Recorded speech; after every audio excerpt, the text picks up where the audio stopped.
Hey guys, tonight we're slipping back through a fog that smells faintly of coal smoke, rain, and freshly baked buns. You're standing in an Edwardian street. The year hovers somewhere around 1908, and everything glimmers just a little too softly, like an old photograph brought to life. A lamplighter's ladder leans against a post, his flame quivering as he touches it to the glass. Lace curtains twitch. Somewhere nearby, a horse snorts. The night isn't silent, it hums. Because in this world, the hum means something about to begin. So before you get comfortable, take a moment to like the video and subscribe, but only if you genuinely enjoy what I do here. And hey, drop your location and local time in the comments. It's fun seeing where in the world you're half asleep from. Now dim the lights, maybe turn on a fan for that soft background hum, and let's ease into tonight's journey together. You stroll beneath gas lamps that bloom like ghostly flowers overhead. The street curls between shopfronts painted in faded reds and greens. Everything smells of paraffin, wet wool, and sugar, the signature perfume of the Edwardian city. A newspaper boy calls out the latest scandal about an opera singer's runaway husband, while two ladies in enormous hats whisper about lace prices and suffragette marches. But your attention drifts elsewhere, toward the square ahead, where the sound of violins, laughter, and clinking glass carries through the mist. You've stumbled upon one of the strangest sights of the Edwardian night, the lantern fair. Imagine it, a swirling patchwork of light and lace, steam and chatter. Paper lanterns shaped like stars and birds dangle from strings stretched across the street. Some glow steady and soft, others flicker like fireflies caught in jam jars. The air shimmers with heat from portable stoves, roasting chestnuts and dripping wax onto cobblestones. A woman in a white shawl presses a candle into your hand. "For luck," she says, "and for love if you believe in that sort of thing." You follow her gesture to a small pond where dozens of candles drift in saucers, their reflections trembling in the dark water. Couples lean together, making wishes under the excuse of lighting flames. Historians still argue whether these lantern fairs were pagan remnants or merely the Edwardians' excuse to stay up late. You murmur to yourself, amused. Maybe both. You wander through rows of stalls. One sells toffee apples that gleam like amber gems. Another displays lace handkerchiefs embroidered with initials, tokens for would-be sweethearts. A gramophone creaks into life somewhere, spinning out a waltz that might once have echoed in a grand ballroom, but now finds itself repurposed for muddy streets. A man dressed as a harlequin juggles flaming torches. Children gasp, clutching sticky ribbons of candy. "Step right up," he cries. "See the wonders of light and lace. 1 penny to glimpse eternity." His words are nonsense, of course, but in the glow of the lanterns, they almost make sense. You stop at a stall decorated with mirrors. The sign above it reads, "Fortunes in Reflection." A young woman with violet eyes peers up from behind the glass, her voice a whisper. "Look closely and you'll see the truth." You do, and for a fleeting moment your reflection flickers, your own eyes replaced with someone else. Maybe it's a trick of the candlelight, or maybe it's one of those things scholars prefer not to discuss in polite company. The Edwardians had a fondness for spectacle that teetered between science and sorcery. Electric lighting had just begun to creep into upper-class homes, but for the poor, these public displays of candle and gaslight were magic enough. Some cities even held competitions for best illuminated shopfront, with prizes awarded for artistry. A grocer once spent his savings turning his entire facade into a glowing mural of the king's face. The newspapers called it patriotic brilliance. His wife called it utter nonsense. You drift past a booth selling lanterns shaped like the moon. The vendor, an old man with soot on his collar, says they were inspired by the Japanese style, which was all the rage after the Anglo-Japanese alliance. It's funny to think how, while the world debated empire and industry, The Edwardians still loved something as delicate as paper and fire. A light drizzle begins to fall, dotting your sleeve. The lanterns hiss softly where raindrops meet flame. The fair doesn't stop, it just grows quieter, gentler. Couples duck under awnings. Musicians keep playing. The air thickens with the scent of wet earth and rose soap. For a moment you feel it, that peculiar Edwardian mix of optimism and melancholy. The century feels young but already nostalgic for itself. A group of girls in lace collars pass by, giggling behind gloved hands. They carry tiny sparklers and sing an old rhyme. Lantern light, keep love bright. Candle flame, whisper a name. No one remembers who wrote it, but everyone knows it. Like much of Edwardian life, it's inherited, half tradition, half improvisation. You pause near a fountain where street performers are setting up a final act, a dance of shadows. They stretch a white sheet across a frame and position lamps behind it. Silhouettes begin to move. A couple waltzing, a cat chasing a mouse, a soldier saluting the crowd. The figures are simple, but the effect is haunting. The audience claps softly. You think about how, within a decade, shadows like these will fill trenches instead of stages. The thought drifts away as quickly as it comes. Funny, isn't it? Someone beside you murmurs. How light looks brighter when you know it won't last. You turn to reply, but the speaker's gone. A trick of the fair, perhaps. As the music fades and the stalls begin to close, you find yourself watching the last lanterns being lowered. A little girl insists on carrying hers home despite the drizzle, her father laughing softly as wax drips on his coat. You follow them for a while, the lantern bobbing like a tame star in the night. By the time you reach the corner, the fair has vanished behind you, swallowed by fog and time. All that remains is a faint glow reflecting off puddles and a trace of laughter caught between the chimneys. You realize you're standing at the threshold of 100 other forgotten gatherings, odd customs waiting patiently for their turn to flicker back to life. But for now, the lamps dim, the streets quiet, and you drift onward, deeper into Edwardian dreams where lace, smoke, and superstition blur like watercolor under rain. You wake the next morning to the sound of church bells and frying batter. The air smells faintly of lemon, sugar, and something sizzling with intent. A crowd is gathering in the narrow street outside a parish church, men in rolled-up sleeves, women with aprons dusted in flour, children carrying frying pans nearly as large as their heads. You blink, trying to understand what you're seeing. Then a bell rings again, and the first pan flies into the air. The Shrove Tuesday pancake race has begun. You laugh as you step aside, narrowly missing a rogue pancake that sails past your ear and splats onto a cobblestone. Careful, someone shouts, though everyone seems far too gleeful to really care. Here, in the Edwardian era, this ancient English tradition still reigns supreme, a bizarre blend of church ritual, culinary sport, and community rivalry that somehow never quite behaves itself. The legend goes that centuries earlier, a woman hearing the church bell mid-cooking had run straight from her kitchen to confession, pan and pancake still in hand. The Edwardians, who adored anything quaint and photo-worthy, turned that flustered moment into a full-blown civic competition. Historians still argue whether the original race began in Alney or some other obscure parish, but by 1905, you could find pancake races from Yorkshire to Kent, each claiming to be the authentic one. You watch as participants sprint down the muddy street, pancakes flipping midair in buttery arcs. Every few yards, someone trips, laughter bursting louder than the church bells. The rules are simple.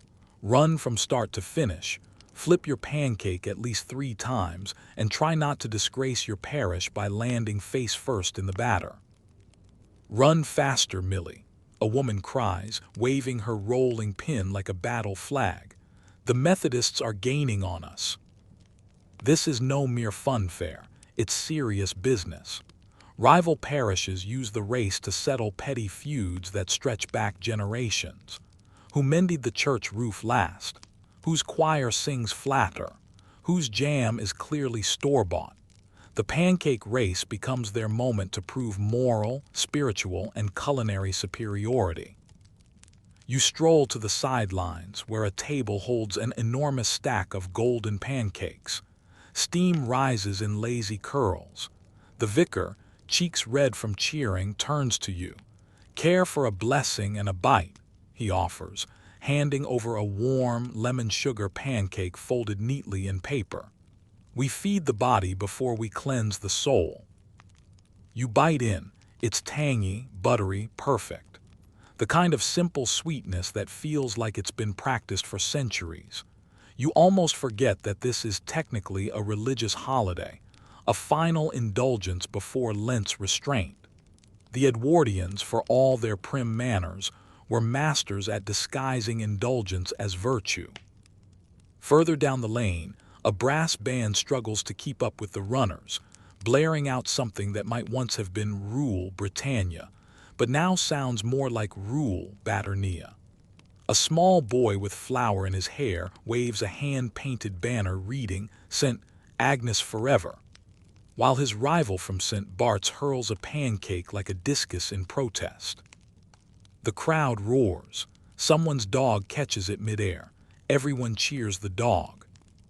You find yourself swept along, laughing and sticky-fingered. It's easy to forget the strict hierarchies of Edwardian society here. Factory girls run beside bankers' wives, chimney sweeps beside scholars. For one morning, they're equals in absurdity, bound by batter and good humor. Yet beneath the laughter, there's something poignant. You notice the women's hands, red, calloused, overworked. For many, this is their one day off before another round of scrubbing, mending, or mothering. They run not just for tradition, but for the rare thrill of freedom disguised as sport. A photographer sets up a tripod near the church gate. He adjusts the cloth over his head and shouts, "Hold your pans high." The racers freeze mid-celebration, smiling awkwardly as the camera clicks. The flash ignites like a miniature explosion, and for a split second the street glows brighter than the morning sun. Later, that photograph will appear in the local paper, captioned "Time-honored Shrove Tuesday merriment continues." Of course, time-honored is relative. Historians still debate how much of what the Edwardians celebrated was genuine tradition and how much was invented nostalgia.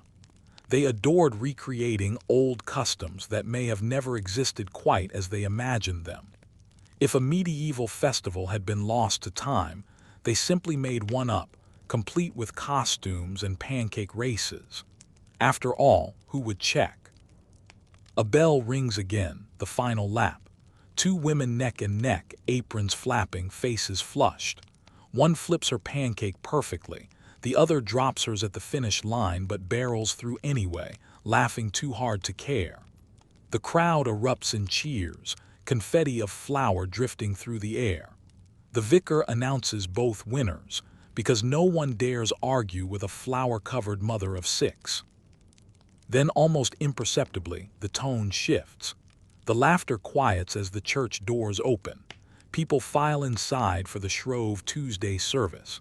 The same hands that moments ago clutched frying pans now clutch hymn books. The air still smells faintly of butter, but the mood has softened into reverence. A reminder that the joy was temporary, that Lent's restraint follows swiftly behind the feast. You linger outside a moment longer, watching smoke curl from chimneys, hearing the last echoes of laughter fade into the hymn. There's something hauntingly human about this pendulum swing between indulgence and repentance, play and piety. The Edwardians weren't so different from us. They just wore more lace while pretending not to sweat. A young boy passes you, still licking sugar from his fingers. "Next year," he says proudly, "I'll win for St. Bart." "Better start flipping now," you grin. He nods solemnly and trots off toward home, pan tucked under his arm like a knight's shield. The image lingers, small, determined, carrying a centuries-old tradition that somehow feels both ridiculous and sacred. As the clouds roll in and the church bells fade, you walk on, leaving behind the scent of lemon and laughter. The road ahead dips toward a field where flowers are already stirring in the early spring breeze. The air feels warmer now, more playful, as if it's preparing for something mischievous. You can almost hear the rustle of ribbons and the giggle of girls crowned in blossoms waiting just around the bend. The road curves past the parish green, and there it is, color exploding against the shy sky. Ribbons spiral up a tall wooden pole, fluttering like strands of sunlight caught in the breeze. Bells jingle from children's wrists. Someone tunes a fiddle nearby, the notes floating warm and lazy through the morning air. You've wandered straight into May Day. The Edwardians loved their seasons dressed in pageantry, and May was no exception.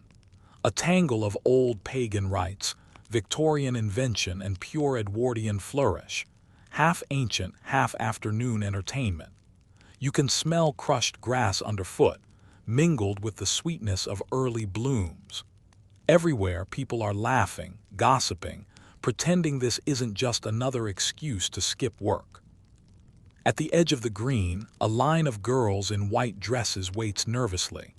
Each wears a crown of flowers, primroses, bluebells, and forget-me-nots threaded together with painstaking care.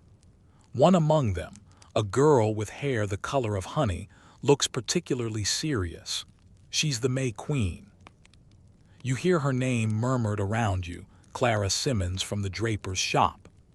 A respectable choice, the crowd agrees, though some say the butcher's daughter had more curls and a better curtsy. In Edwardian England, the politics of prettiness could be as ruthless as Parliament. The fiddler plays a lilting tune, and the procession begins. The girls circle the maypole, weaving in and out, their ribbons crisscrossing like pastel lightning. Boys in caps and short trousers follow, tossing petals and pretending not to blush when the girls glance back. A woman beside you sighs, "It's so innocent, isn't it?" You glance at her, middle-aged, lace collar, eyes twinkling. "Innocent, sure," you reply, "if you ignore that half the crowd's thinking about who's secretly courting whom." She laughs softly, tucking her gloves into her pocket. Because for all its supposed purity, May Day in the Edwardian era had a streak of delightful mischief. Once dusk fell, the tone shifted. The maypole ribbons fluttered alone while the fields beyond filled with whispering couples. Historians still argue whether May Day was ever truly about fertility rites, or if that's just centuries of scandalized gossip. But you can feel something earthy in the air, a hum beneath the decorum. As the Queen's chair is carried to the green center, the vicar blesses the day, his words half lost under cheers. Then a local prankster, every town had one, lets loose a rooster near the maypole. Chaos erupts. Children shriek, women lift skirts, and the poor bird flaps straight through the crown ceremony, scattering petals in its wake. Even the May Queen laughs, her composure breaking into a grin. For that moment, she's not Clara the draper's apprentice, but the monarch of merriment, untouchable and radiant. You stroll through the stalls that fringe the celebration. One sells ribbons by the yard. Another offers bottles of homemade ginger beer fizzing like trapped sunlight. A brass band in ill-fitting uniforms plays Greensleeves, though the trombone keeps sneaking in cheeky jazz notes. Edwardians loved order but secretly adored a little rebellion hidden beneath the waltz. Over by the church fence, a group of boys is plotting their contribution to Mischief Night, that peculiar twilight holiday that the Edwardians treated as both menace and release. Technically, Mischief Night fell around November in most places, but in some towns, perhaps out of convenience, it blended into May's festivities. The lads whisper plans involving door knockers, flower bombs, and a particularly ill-fated scarecrow meant to startle an unsuspecting constable. You hear one of them boast, "We'll swap the vicar's hat for the milkman's cap, just you wait." A younger boy pipes up, "He'll catch us." "Not if you're fast." There's that familiar thrill, the feeling of testing boundaries without quite breaking them. For Edwardians, especially the young, Mischief Night was an inherited license to be disorderly, just for a few hours. Housewives armed themselves with buckets of water, shopkeepers nailed down signs, and every respectable adult pretended to be appalled while secretly smiling. Historians still argue whether Mischief Night was a fatting pagan echo or simply boredom given permission, you muse, watching the boys run off giggling. Maybe both. Civilization always needs its tiny rebellions. By afternoon, the green transforms into a fairground. Booths appear as if conjured.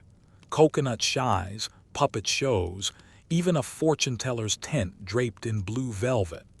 A mechanical organ grinds out tunes you half recognize, while the scent of roasted nuts and trampled daisies drifts in waves. You pause near the fortune-teller's tent. Inside, a woman with dark eyes and too much jewelry gestures for you to sit. "You carry someone else's time," she murmurs as she shuffles the cards. "Careful not to lose it." You smile politely. Edwardian mystics loved a good riddle, but her words linger. Maybe she senses the centuries tucked behind your quiet gaze. Outside again, you spot the May Queen sitting alone on the grass, her crown wilting slightly. You ask if she's enjoying her reign. She shrugs, smiling. "It's only for today. Tomorrow I'll be back selling ribbons." You nod, thinking how often the Edwardian world played at equality for a day: pancake races, maypoles, chimney sweeps, parades, then quietly folded the fun away like a picnic blanket. Still, that single day mattered. It gave people the illusion, however fleeting, that the world could be bright and fair and blooming. Evening drapes its cool shawl over the field. Lanterns appear, echoing the lights you saw in the first section, soft, trembling, alive. Couples waltz barefoot in the dew. The fiddler now plays slower, sweeter, as if coaxing the moon to stay awake a little longer. Then faint laughter ripples from the lane beyond. You follow it and discover the Mischief Night boys in action, swapping house numbers and leaving chalk drawings on doors. One has balanced a turnip atop the constable's bicycle. Another ties a string between two lampposts. It's harmless, ridiculous, perfect. You call out softly, "Careful, your queen might see you." They scatter like startled rabbits, vanishing into the dark. Back on the green, Clara's crown finally slips off. She doesn't fix it. Instead, she sets it gently on the grass and watches the last lantern drift skyward. You realize how much of this age, this fragile, gilded Edwardian dream, is about holding beauty just long enough to watch it fade gracefully. Tomorrow, the ribbons will be taken down. The grass will bear muddy footprints, and the laughter will hang in the air like perfume, faint but stubborn. You leave the green behind, following the trail of music and mayhem, the echo of bells fading into memory. The path ahead smells of salt and seaweed now, an invitation to the coast, where new oddities await under striped tents and sun-faded parasols. The sound reaches you before the sea does. Brass bands, gulls, and laughter carried on a salt-wet wind. You crest a small hill, and suddenly the Edwardian seaside unfolds beneath you like a carnival painted in pastels. Striped bathing huts line the sand, donkey rides plod lazily along the water's edge, and beyond it all, the waves glitter under a polite, almost embarrassed sun. You've arrived at the Sea Bathers' Parade, the Edwardian answer to both Fashion Week and public farce. At first glance, it looks like a festival of health and happiness. Families strolling with parasols, vendors hawking pink rock candy and banners proclaiming clean bodies, clean minds. But the closer you get, the stranger it becomes. The Edwardians, obsessed with propriety, managed to turn swimming, a simple pleasure, into an act of near-theatrical restraint. You make your way toward the promenade, where a long line of people in wool swimsuits marches proudly beneath bunting and flags. Each participant carries a numbered card, as if this were some respectable sporting event. But the mood isn't competition, it's exhibition. They strut, wave, and pose as the crowd applauds from behind the safety of parasols. "Welcome to the Great Bathing Parade," a man announces through a brass megaphone. "See the healthiest men and women in all of Brighton." You can't help but smirk. The healthiest look mostly sunburnt and awkward, shuffling in thick, itchy costumes that cling like punishment. The Edwardians believed modesty was next to godliness, so even at the beach, one couldn't risk showing too much ankle, let alone a knee. Historians still argue whether these parades were meant to promote public hygiene, or simply to let people stare at each other without guilt, you murmur. Probably both. A young man beside you, wearing a sailor cap far too jaunty for his own good, grins. The trick is pretending you're not looking while absolutely looking. You laugh, watching a pair of ladies adjust their bathing caps and exchange sidelong glances with the crowd. Each movement is careful, practiced, flirtation wrapped in decorum. Down by the water, a bathing machine creaks forward, one of those bizarre wooden sheds on wheels designed to let bathers enter the sea unseen. A horse pulls it toward the waves while the bather inside, clutching her towel, peers nervously through the curtain. When the machine stops at knee depth, she steps out, gasps at the chill, and performs a stiff little dip before retreating. The crowd applauds. You try not to laugh, but it's impossible not to. Imagine inventing a house on wheels just to protect one's modesty while dipping in the ocean. If embarrassment were an Olympic sport, you whisper, the Edwardians would sweep gold. Nearby, a man sells seaside health tonic from a bright red cart. He swears it's distilled from pure marine essence. You peer closer. It smells suspiciously like vinegar. "Cures melancholy, freckles, and weak digestion," he cries. You watch as a woman buys 2 bottles, nodding gravely, because one must never risk under tonic, eeing oneself at the shore. The Edwardian beach, though wrapped in manners, pulsed with the quiet revolution of leisure. This was the first generation to treat holidays as a birthright, not a luxury. Factory workers saved pennies all year to take the train to the coast, spilling out onto sand once reserved for the upper crust. The seaside became the great equalizer, if only for a weekend. Children shriek as they chase each other with dripping sandcastle buckets. Vendors shout, cockles and whelks, 2 a penny. And the brass band strikes up a waltz that competes valiantly with the gulls. Somewhere, a photographer arranges a family for their portrait. Mother, father, 3 small children, all squinting into the wind, holding hands like they're afraid of blowing away. You pause near the pier, watching as it shivers under the weight of hundreds of feet. Beneath the planks, the sea slaps rhythmically, as if applauding the absurdity above. A troupe of performers takes the stage at the end, part gymnastics, part theater, part barely veiled flirtation.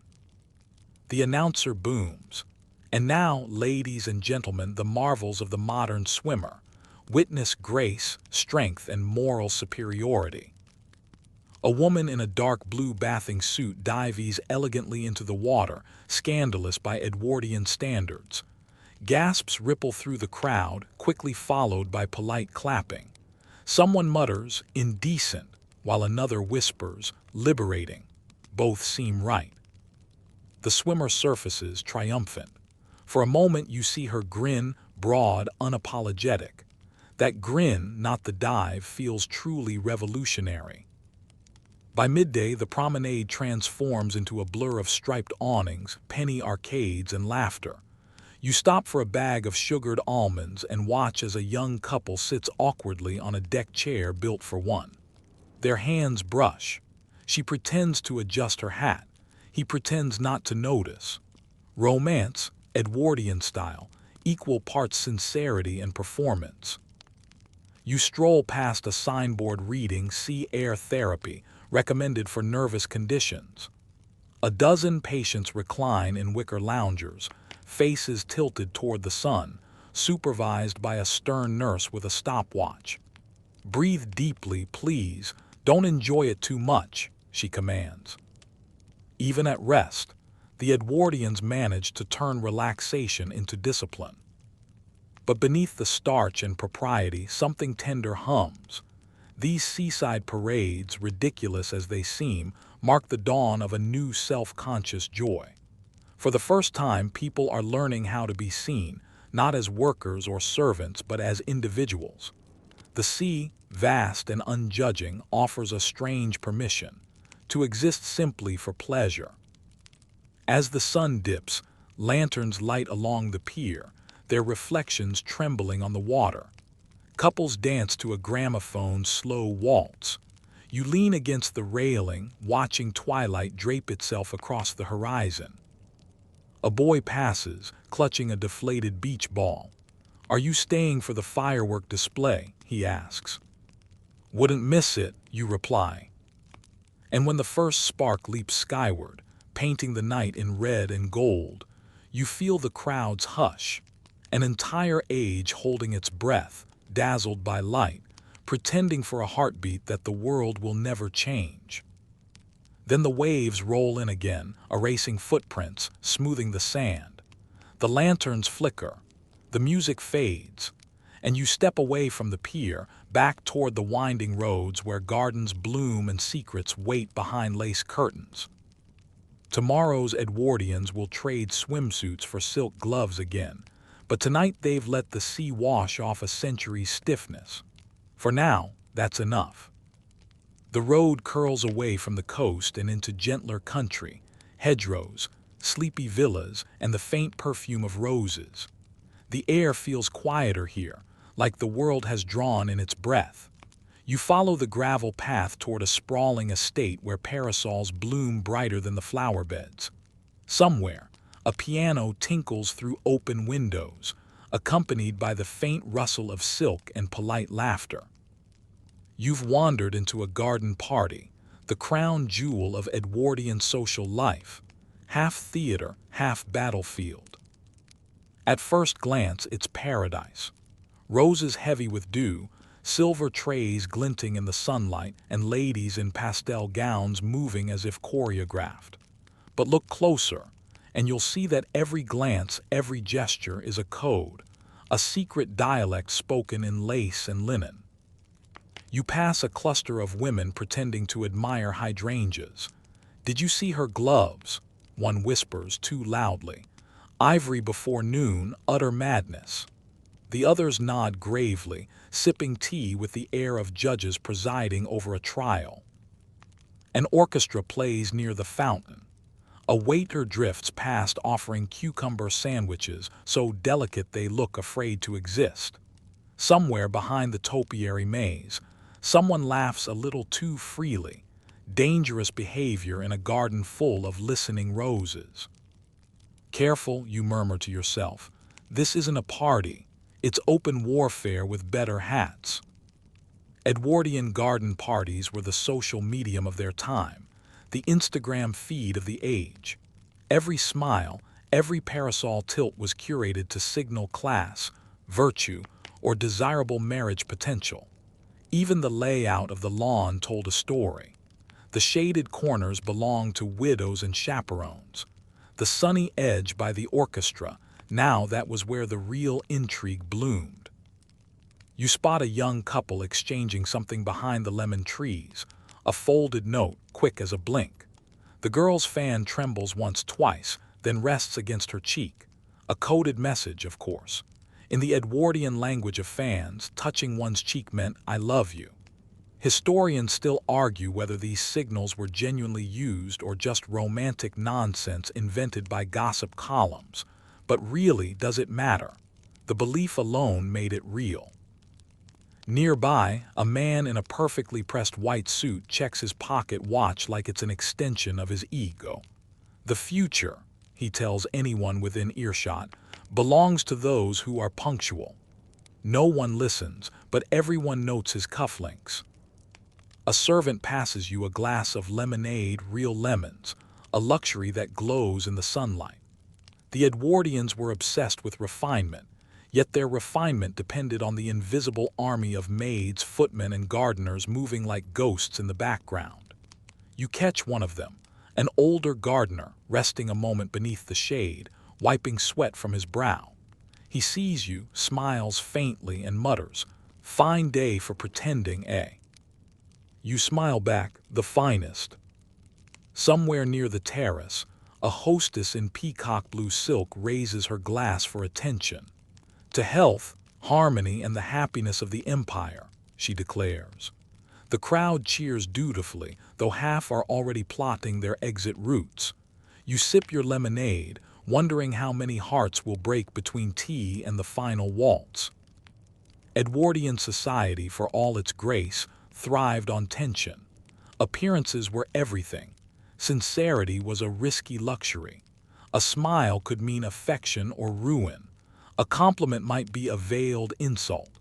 One misplaced word, and gossip could destroy reputations faster than an afternoon storm.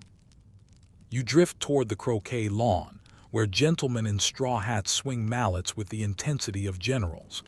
Their laughter sounds easy, but you can feel the undercurrent, bets placed, pride at stake, alliances tested. One man misses his shot and mutters a curse so quietly it might be mistaken for prayer. His opponent grins, offering a sympathetic, bad luck old chap, while his eyes glitter with triumph. On the veranda, two elderly ladies watch the proceedings through lorgnettes. "Young people have no restraint," one says. "In my day, we never looked directly at a gentleman before marriage." Her companion nods, "And yet somehow you manage to find one." You stifle a laugh as they resume their surveillance of courtship in the wild. The music shifts, now a waltz, slow and syrupy. Couples pair off on the lawn. The May Queen from before might have envied these girls floating across the grass like dreamers in lace. But beneath every pirouette lies calculation.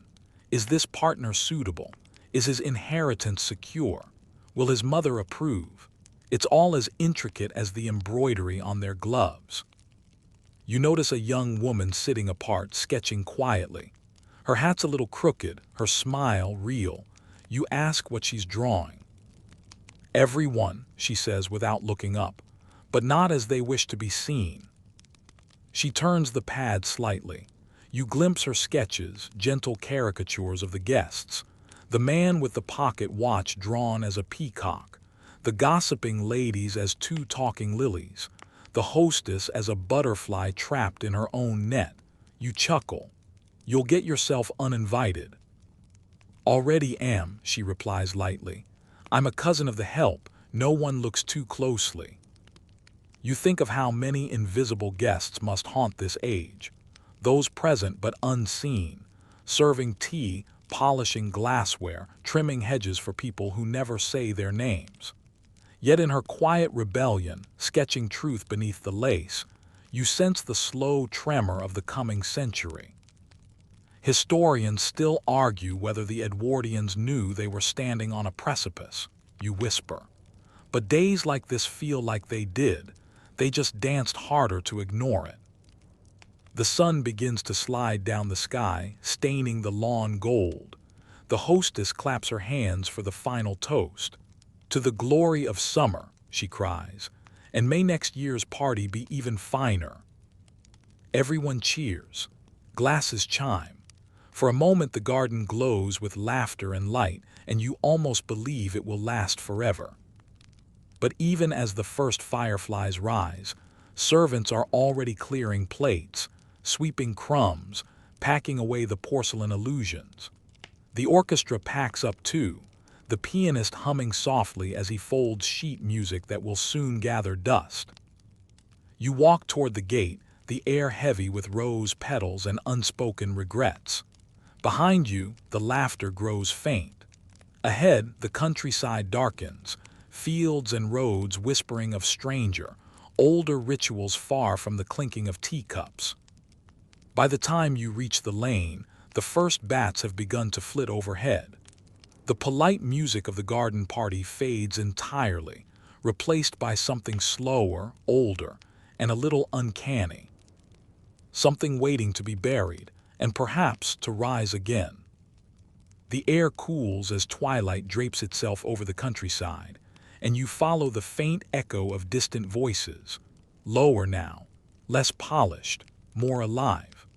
Lanterns bob in the distance like fireflies, drawing you toward a small village where laughter isn't rehearsed and the rhythm of life still beats with the earth. The cobblestone streets are crooked and charmingly uneven. Children dart past with garlands of flowers tangled in their hair. Someone is setting up a maypole again, or something like it. But this isn't the prim spectacle of the Edwardian manor. This is a rural village festival, older, louder, and blessedly chaotic. The smell of roasted apples and ale greets you before the people do. A fiddler tests his bowstring. Two dogs argue over a meat bone beneath a trestle table. The laughter here doesn't care about etiquette, it bursts like fireworks, uncontained. You feel your shoulders loosen. Here, finally, is the heartbeat beneath the silk. An old man with cheeks like worn leather waves you over. "You're just in time," he says, his accent thick as cider. "We're about to crown the harvest fool." The crowd cheers. A boy, barefoot, red-faced, thrilled beyond reason, is led into the square wearing a paper crown and a cape made of potato sacks. The villagers roar with approval. Someone shouts, "Long live the fool," and tosses a handful of barley into the air. You can't help but grin. It's absurd and wonderful. Edwardian England, despite its glittering city life and starched social codes, still clung to its old country bones. In small towns and shires, people celebrated the turn of the seasons with rituals that blurred the line between Christianity, superstition, and ancient pagan echoes. Harvest, midsummer, even obscure saints' days became excuses to eat, dance, and mock authority. You catch a whiff of bonfire smoke, rich, earthy, promising warmth. Someone's roasting chestnuts, someone else more daring is juggling them. The fool, now lifted onto a makeshift throne, 2 ale barrels and a plank, decrees that all worries be thrown into the flames. "Bills, heartbreak, taxes, burn the lot," he cries. A woman tosses in a crumpled letter. A man adds a broken shoe. Historians still argue, you muse, whether these festivals were mere rural entertainment or covert acts of defiance against the growing industrial order. You watch a blacksmith dance with a schoolteacher, their boots stomping in time to the fiddle. The rhythm is hypnotic, somewhere between jig and prayer. The flicker of the bonfire paints everyone in gold. At the food table, you encounter something suspiciously labeled elderflower pudding. You take a cautious spoonful. It's sweet, floral, oddly fizzy. "Secret recipe," says a woman beside you, her cheeks flushed. "Passed down since the plague years. Keeps you from catching cold or catching a husband too soon." You choke on your laugh. "Useful both ways, I suppose." She grins, "Only if you eat 2 helpings." The band strikes up a faster tune. Around you, couples spin until skirts whirl and hats fly off. The fool leads a mock parade, brandishing a wooden spoon like a royal scepter. Behind him trail villagers wearing masks, foxes, hares, and even one suspiciously accurate chicken. You ask an onlooker what it means. "Tradition," he says. "No one remembers why, so it must be important." And maybe that's the charm. The Edwardian age loved progress, railways, telegraphs, electric lights, but the countryside clung to rituals that made no sense in the modern world, because they reminded people who they were before factories stole the stars. You glance up. The night sky here is alive with them. A scatter of diamonds above the laughter and the smoke. Somewhere in that endless black, the modern age is advancing. Telephones ringing, suffragettes marching, scientists splitting atoms of thought. But here, time slows, then folds in on itself like a warm blanket. A storyteller begins to speak near the fire. A woman with hair like river moss, her voice a low hum that silences even the rowdiest drinkers. Once, she begins, the harvest came at a price. The fields needed feeding, and sometimes they took more than seed. The crowd quiets, leaning closer. You feel the shift in the air, the old spine of folklore stirring. She tells of a spirit who walks the fields at dusk, wearing the last sheaf of wheat as a crown. The Corn Mother, she calls her. Some said she was a blessing, others a warning. To appease her, villagers once left a loaf of bread at the edge of the fields, never eaten, never touched. Historians still argue whether this figure was a remnant of pagan fertility rites, you whisper, or just a story to scare children into finishing the harvest before frost. Either way, the listeners believe. When the tale ends, they nod solemnly and throw a few crumbs toward the dark fields, just in case. You wander a little farther from the fire, where the shadows stretch long and soft. Fireflies blink near the hedges, their rhythm matching the slow heartbeat of the music. You can hear someone singing, a lullaby about sailors and homecoming, carried gently by the wind. It hits you how layered this age is. Machines roaring in the cities while here, people still make offerings to unseen things. The Edwardians lived in two worlds at once, one foot in science, the other in superstition. Perhaps that's why their stories feel so haunted even now. You find a small wooden charm hanging from a tree branch, woven straw shaped like a cross, bound with blue ribbon. For luck, someone explains, against bad dreams and black cats. You smile, realizing the irony. You're walking through a dream yourself. The fire crackles lower now. The fool has been dethroned, gently, with a mug of ale and a cheer, and villagers begin to drift home. Their laughter fades into the lanes, leaving only the soft chirr of crickets and the smell of smoke.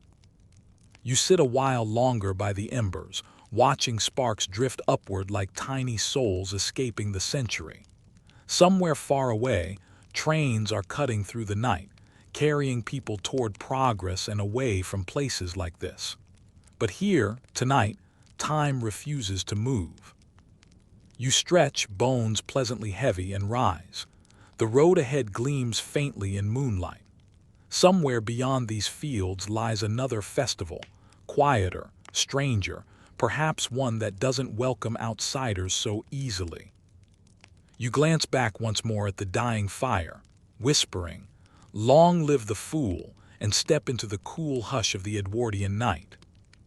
The path winds deeper into the countryside, narrowing until it feels more like a secret than a road.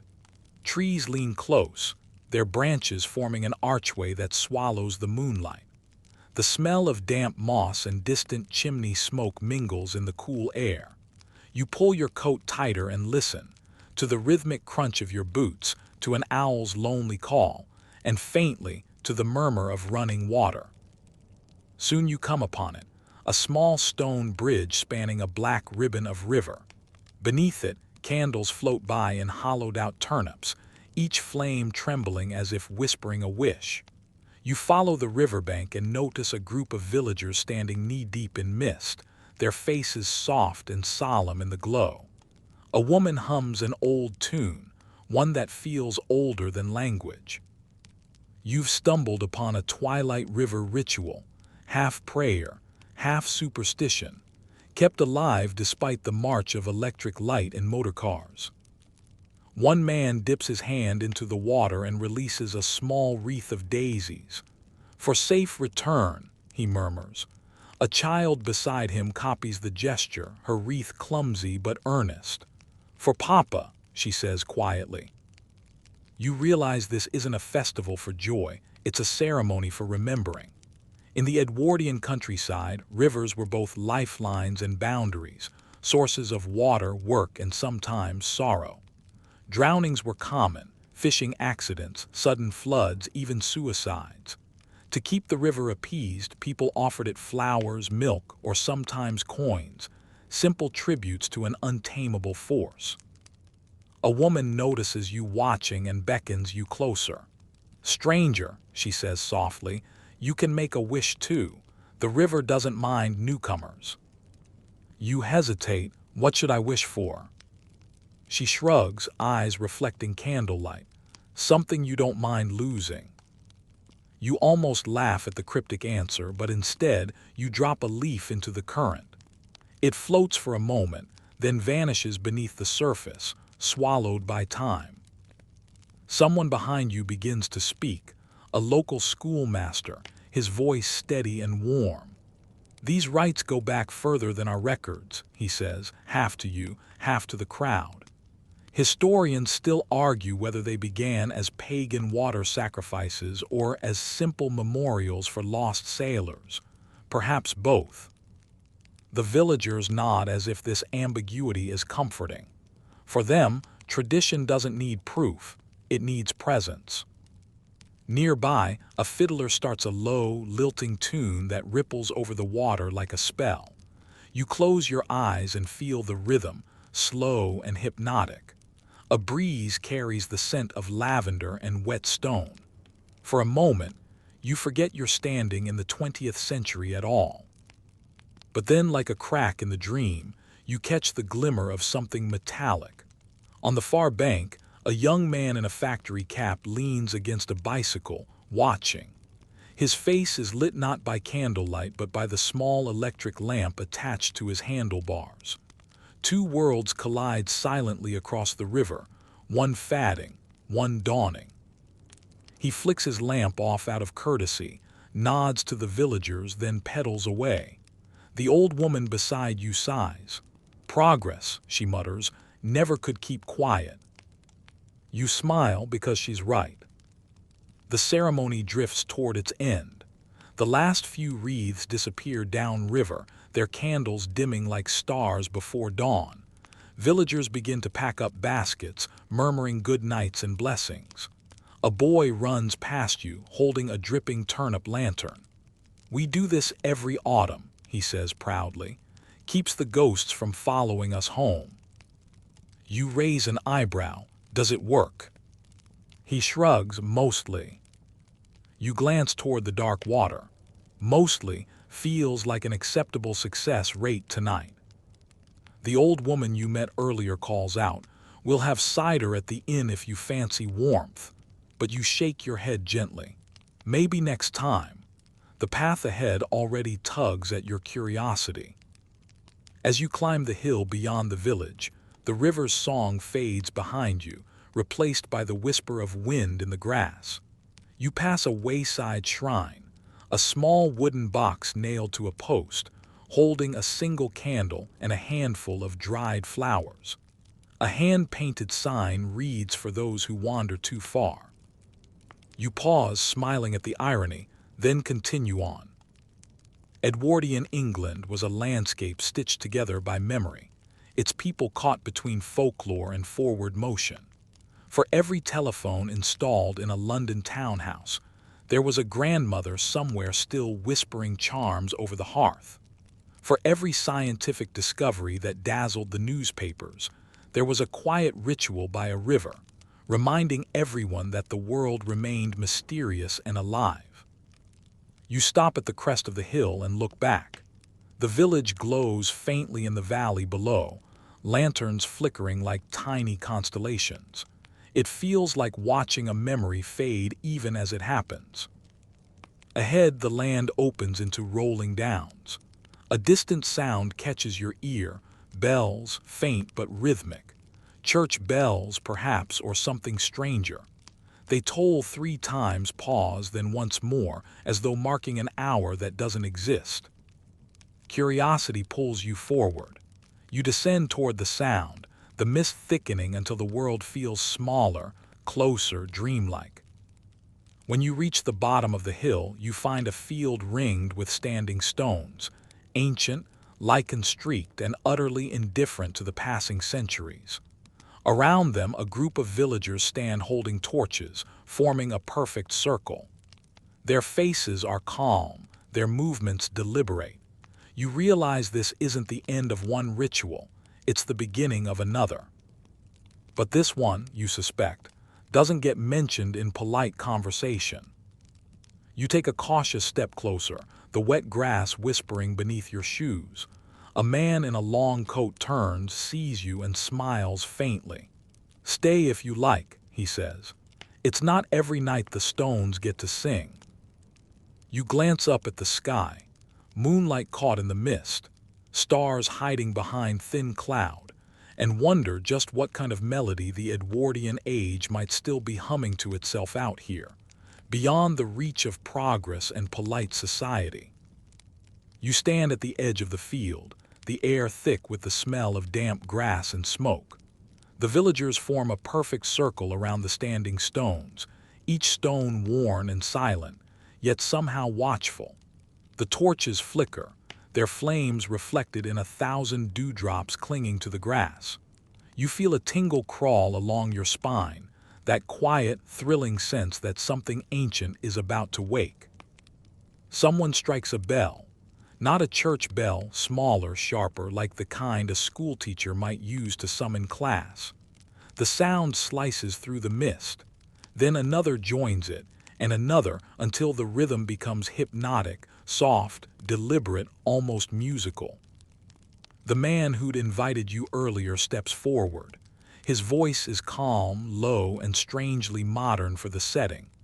"Tonight," he says, "we give thanks for what's kept us, what's yet to come, what we've lost along the way." You glance around. Half the villagers wear coats and caps from the early 1900s, but a few are dressed in older styles, bonnets, shawls, waistcoats that look borrowed from another century entirely. Maybe this is what time looks like when it refuses to move on. The ritual begins not with chanting but with silence. Everyone closes their eyes, holding the stillness like breath. You can hear the faint hiss of torches, the rustle of wind between stones. Then one by one, people begin to step forward and place small offerings at the base of the stones. Coins, bread crusts, folded papers, even a photograph. You whisper to the man beside you, "What are they offering?" He smiles faintly. "Whatever weighs more than it should." You're not sure whether that's poetry or instruction, but it makes sense in this moment. Someone begins to hum, a deep, resonant note that vibrates through your ribs. Others join in, creating a drone that feels older than language. It's not quite music, not quite prayer, but it fills the air like fog fills a valley. The standing stones seem to hum in response, as though remembering the sound. Historians still argue, you murmur, whether these singing stone ceremonies were ever real or just Victorian romanticism gone feral. But as you feel the vibration in your chest, it's hard to dismiss. The hum swells, then fades into a quiet cadence. A woman steps forward, holding what looks like a bundle of herbs bound in twine. She swings it gently through the air, releasing a smell of sage and rosemary. "For cleansing," she says softly, her accent lilting with rural warmth. "So the old year won't follow the new." The man beside you adds, "Used to do this in every parish. The rector called it nonsense, but he still let us use his matches." You grin. Superstition meets practicality. He nods, "Best kind." The fire crackles. The villagers begin to circle the stones, walking clockwise, their feet whispering in the grass. You follow, feeling the rhythm take over your body, a gentle looping motion that feels almost like breathing. Someone passes you a small wooden charm shaped like a crescent moon. "Hold it," they say, "for safe travel." You do. It's smooth, worn, comforting in your palm. As the circle turns, you notice something strange. The way the torches flicker in perfect synchrony, as if guided by an unseen pulse. The mist above the stones glows faintly silver, and for a heartbeat, you think you hear a low harmonic note rising from the ground itself. It's probably just the wind, probably.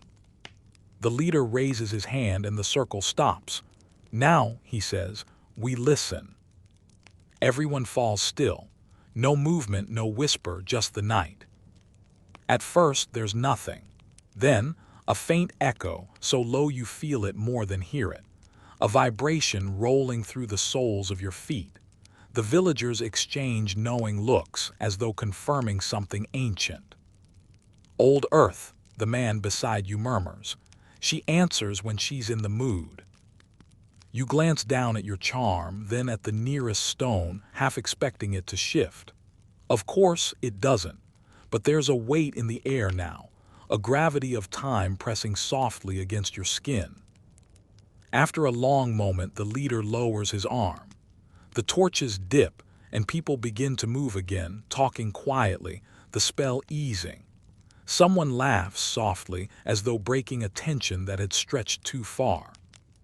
An older woman approaches you, offering a cup of something steaming. "Mulled cider," she says. "You'll need it. The stones take heat." You take a sip. It's spiced, sweet, and strong enough to make your throat burn pleasantly. You do this every year. "Twice," she says. "Once when the leaves fall, once when they return. Old balance, you see, give and take." "And do you believe it works?" you ask. She smiles, eyes glinting. "Belief's a modern word, dear. We just do." You like that answer. The ceremony fades into small talk and laughter. Someone pulls out a concertina. Another offers a basket of small pastries dusted with sugar. You take one. It tastes like honey and smoke. Around you, people begin to drift toward the lane, their torches dimming one by one until only moonlight remains. You linger, curiosity refusing to let you leave just yet. You trace a finger along one of the stones, cold, pitted, older than history. There's something carved near the base, half covered in moss, a spiral looping inward. A symbol of continuity, perhaps, or maybe just a doodle by a bored shepherd centuries ago. You whisper, "What are you trying to remember?" and feel foolish immediately. But the wind answers with a sigh that could almost be laughter. You start walking again, back toward the road, where the hum of distant modernity begins to reappear. Somewhere beyond the hills, the nearest town glows faintly, promising trains, telegraphs, and all the conveniences that were supposed to replace nights like this. But as you walk, you can't help glancing back. The stones stand silent in the mist, guarding their secret rhythm. Maybe the Edwardians never fully escaped the old world after all. Maybe they didn't want to. And as the mist curls tighter around the field, it's hard to shake the thought that some festivals survive precisely because they were never meant to be understood, only felt. The moon climbs higher. The road ahead gleams pale, leading you toward your next encounter, a more modern gathering, one with music, movement, and masks, but the same strange hunger for meaning. You pocket the crescent charm, feeling its small weight anchor you in both worlds, the old and the almost new, and step into the chill night, ready to see what else the Edwardian twilight is hiding. The road grows wider again, the mist thinning into silver threads that drift lazily across the hedgerows. Somewhere ahead, faint music pulses through the still air, not the drone of fiddles this time, but something faster, brighter, tinged with the shimmer of violins and the rhythmic stomp of boots. You follow it curious, until the landscape opens into a village green bathed in lantern light. Rows of colored paper lamps sway overhead, casting rippling shadows on the grass. A crowd has gathered, laughing and spinning, and above it all, a banner flutters in the cool breeze. Midsummer masquerade, all welcome. The words feel almost mischievous. All welcome, in Edwardian terms, usually meant the right sort of all, but here it seems they mean it. You wander closer. Masked figures whirl through the light, foxes, ravens, stags, and harlequins, each face hidden behind painted papier-mâché. A woman in a peacock mask waltzes with a man dressed as a chimney sweep. Somewhere in the crowd, a small brass band plays a tune that sounds both courtly and chaotic, as if written by someone who couldn't decide between a ball and a pub. A man in a half-mask offers you a cup of punch. "Go on," he says cheerfully. "You can't stay unmasked forever." You laugh, "I didn't bring one." He winks, "That's what the night's for." And before you can answer, he's gone, swallowed by the dance. The Edwardian masquerade was both rebellion and disguise. Officially, it was entertainment, harmless fun, a village's attempt to mimic the grand costume balls of London. Unofficially, it was freedom. For one night, you could be anyone, say anything, dance with anyone. The strict hierarchies of class, decorum, and expectation blurred behind silk and feathers. A pair of masked girls in matching violet dresses giggle as they exchange masks mid-dance, confusing their partners. Somewhere else, a factory foreman clumsily bows to a woman who, beneath her glittering mask, might be his employer's wife, or perhaps the laundress. For tonight, it doesn't matter. You weave through the crowd, taking in the sensory chaos.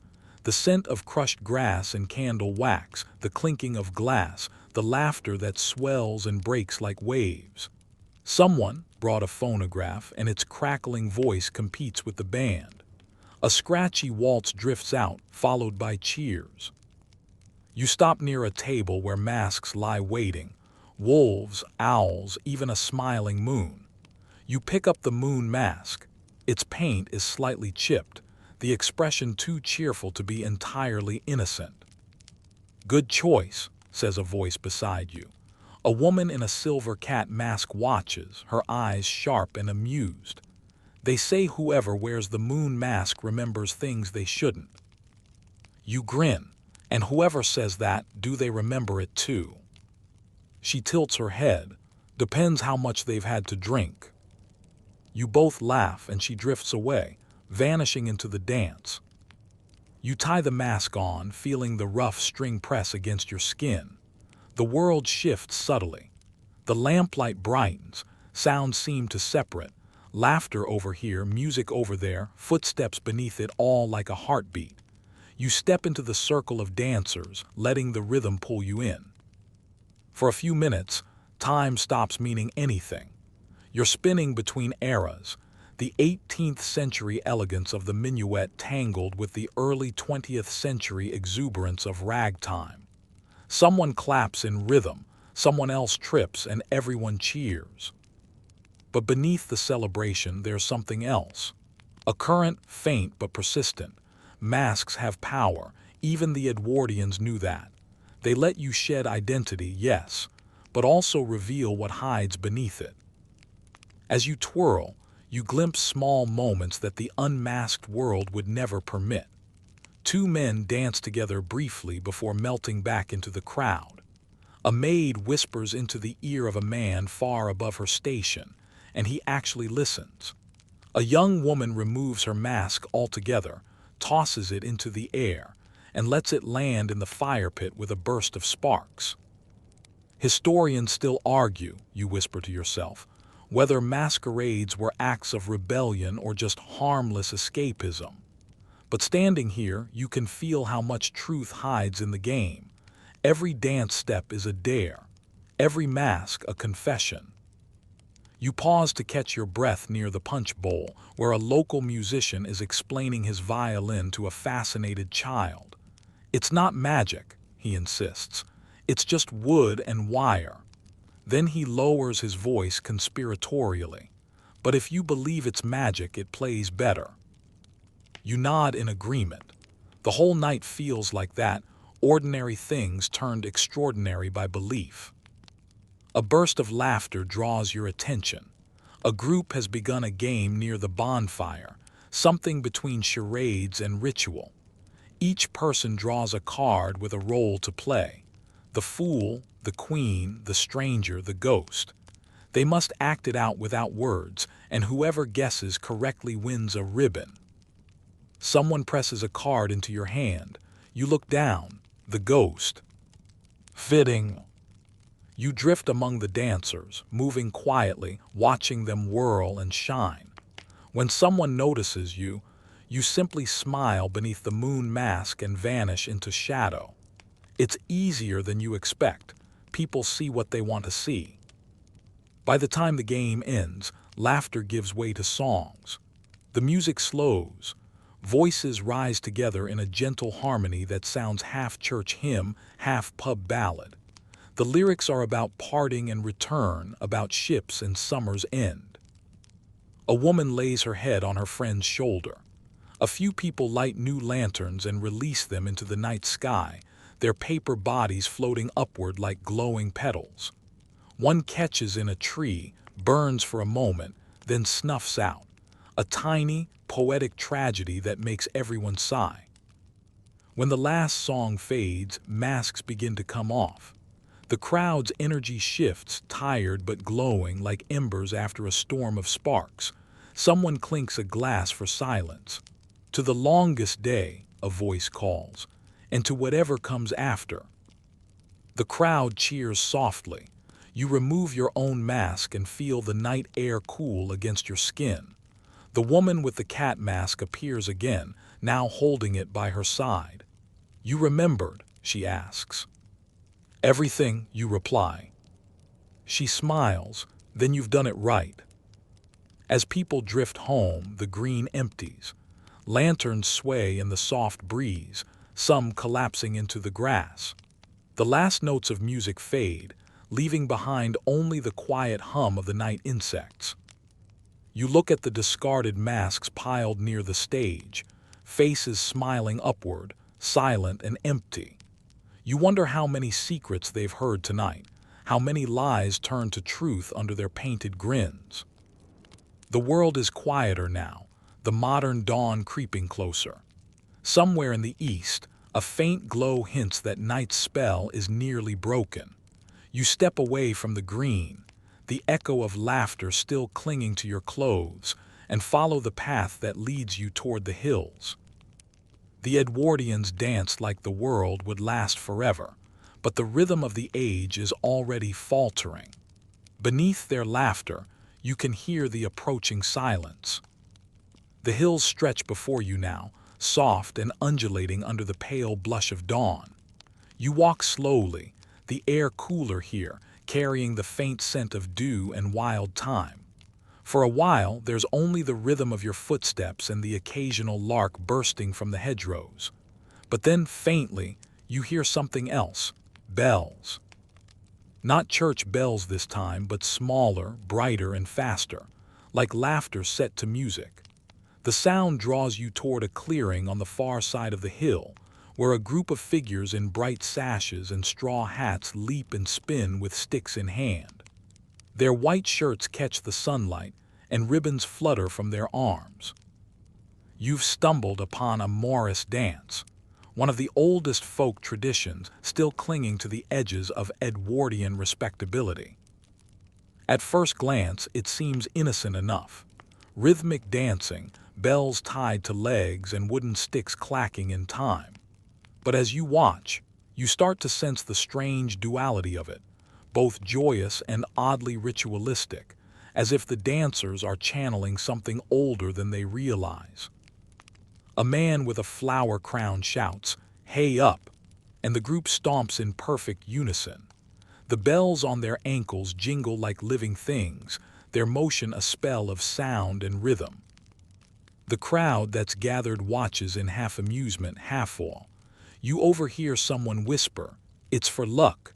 The harvest won't come without it." You smile. In the Edwardian countryside, even with telegraphs buzzing and railways stitching the nation together, people still hedged their bets with ancient superstition. Better to dance than risk the wrath of the weather gods, or perhaps the farmers' wives. You move closer, drawn in by the sheer energy of it. The dancers form a line, crossing sticks in time to the fiddle. One misstep, one dropped beat, and the rhythm could crumble. But it doesn't. Every motion feels deliberate, balanced, as if centuries of repetition have worn the dance smooth. Historians still argue, you murmur under your breath, whether Morris dancing began as a fertility rite, a pagan offering, or just an excuse for men to show off their coordination. A woman beside you, holding a basket of strawberries, chuckles. Does it matter? They do it either way. She's probably right. The fiddler changes tempo, and the dancers switch patterns. Two men with handkerchiefs leap high, the cloths fluttering like white birds. A small boy runs forward to mimic them, tripping over his boots. Laughter ripples through the crowd, and one of the older dancers ruffles the boy's hair. You glance toward the sidelines where a few costumed characters watch, one dressed as a horse, another as a jester with soot on his cheeks. The horse suddenly bursts into action, prancing and snapping its wooden jaws at the crowd. Children squeal and scatter. The jester chases them, mock scolding. It's absurd and theatrical and utterly delightful. Every festival needs its trickster, and in Edwardian times the Morris horse played that role. Beneath the laughter, though, there's something uncanny about it. The way the horse mask moves as if it breathes, the eyes painted just slightly too real. You catch yourself staring, half expecting it to blink. You shake it off. Too little sleep, too much imagination. Or maybe the dawn air has a way of making old things stir. The music shifts again, this time slower, almost mournful. The dancers circle inward, lowering their sticks. A few bow their heads. Someone in the crowd murmurs, "For the old year gone." It hits you then, this isn't just performance, it's remembrance. A living memory wrapped in rhythm. You think back to the masquerade, where masks hid truth behind color and laughter. Here, there are no masks, only movements handed down like inheritance. This is the flip side of Edwardian spectacle, not rebellion through disguise, but reverence through repetition. A farmer beside you wipes his brow and mutters, "They say if we stop doing it, the fields'll forget how to grow." You smile faintly. You believe that. He shrugs. "Don't need to, belief's not the point, tradition is." And that, you realize, might be the quiet genius of these old festivals. The Edwardians, for all their industry and modernity, still understood the comfort of ritual, doing something simply because it connects you to those who came before. The dance ends with a flourish, sticks raised high, a final stomp that echoes like a heartbeat through the hill.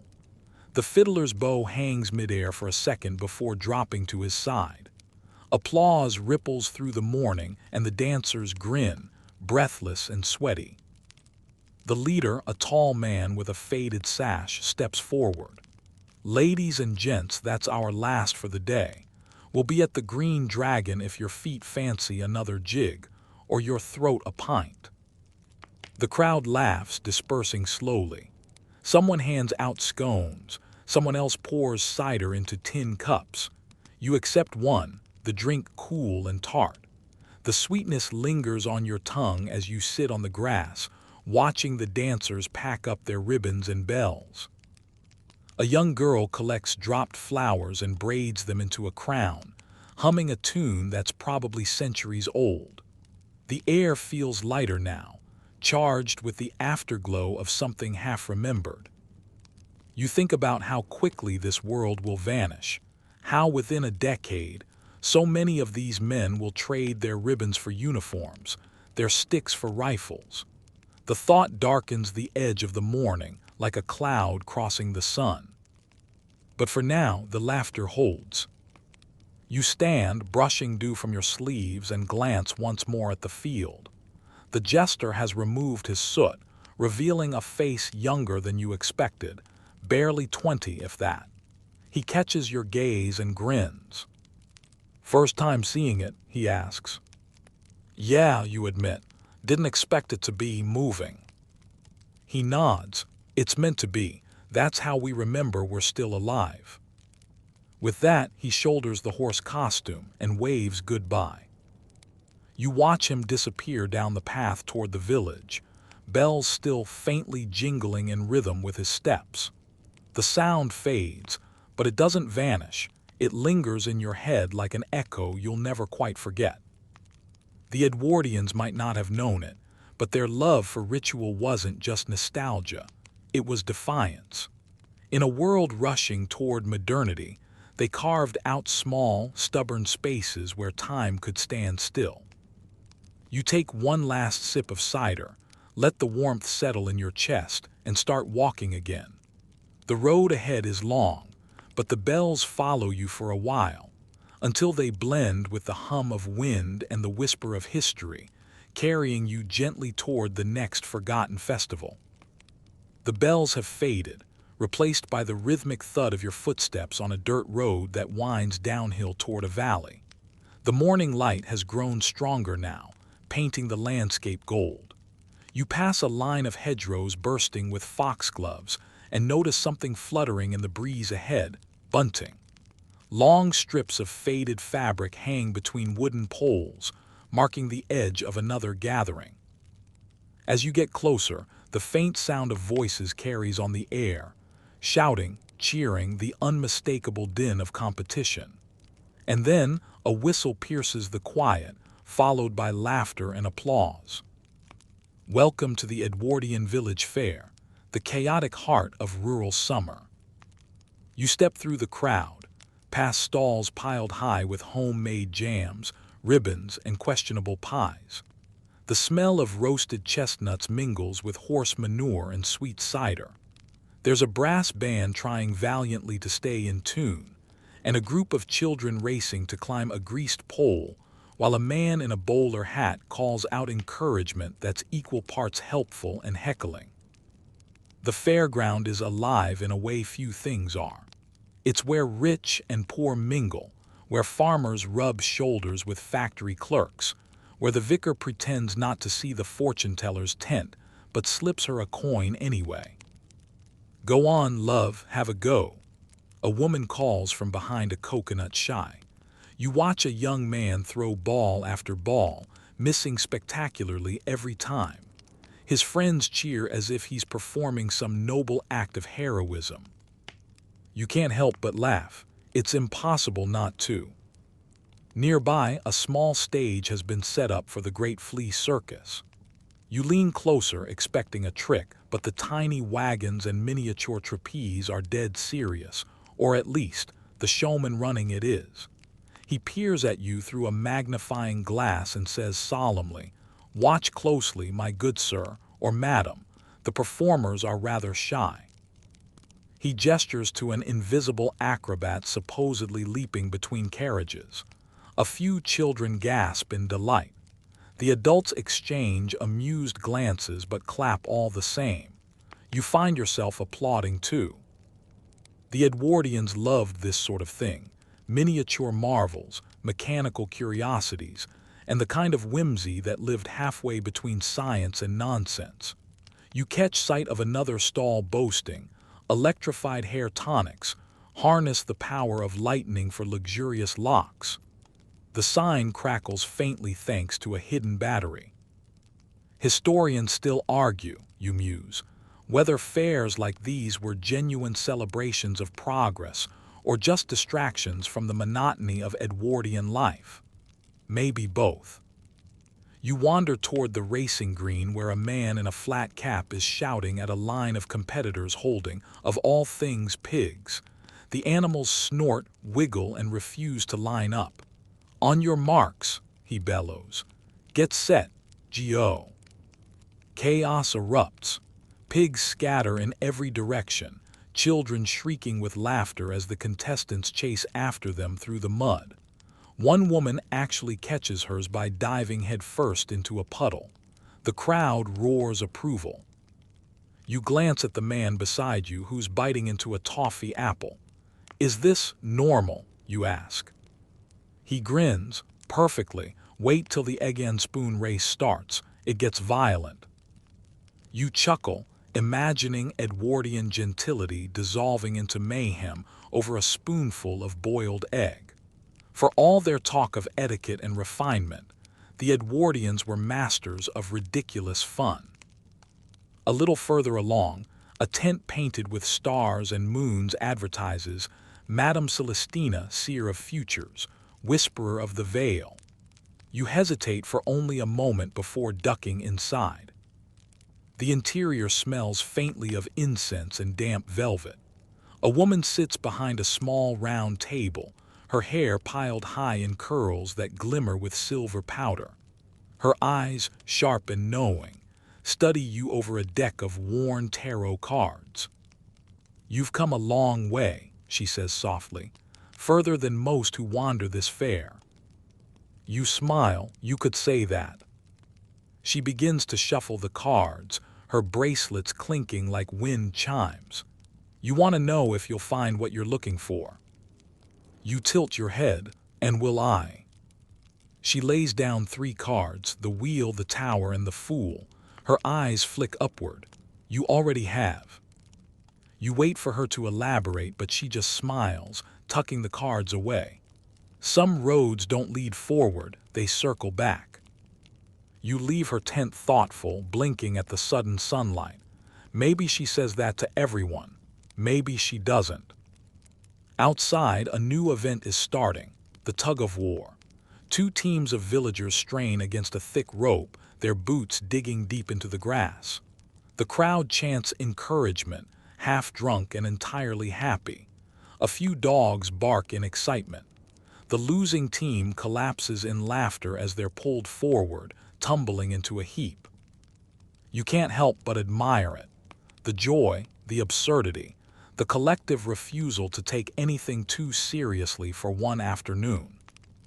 A banner flaps nearby, "Fair day for charity, cheer, and chivalry." You smirk. Chivalry might be a stretch, but the cheer is undeniable. You buy a small paper cone of sugared almonds from a boy with freckles. He tells you proudly that he's saving up to buy his sister a book. You ask which one. "Peter Pan," he says instantly. "She wants to learn how to fly." You nod. "Don't we all?"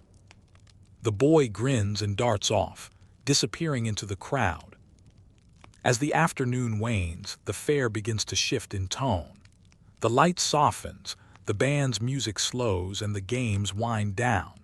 People gather near the central green for the closing ritual, the maypole dance.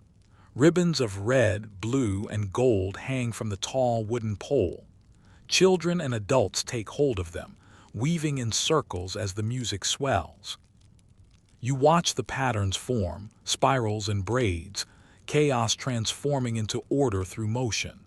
It's hypnotic, this simple dance of color and connection. Every step ties the community closer, every loop another thread in the long fabric of their shared story.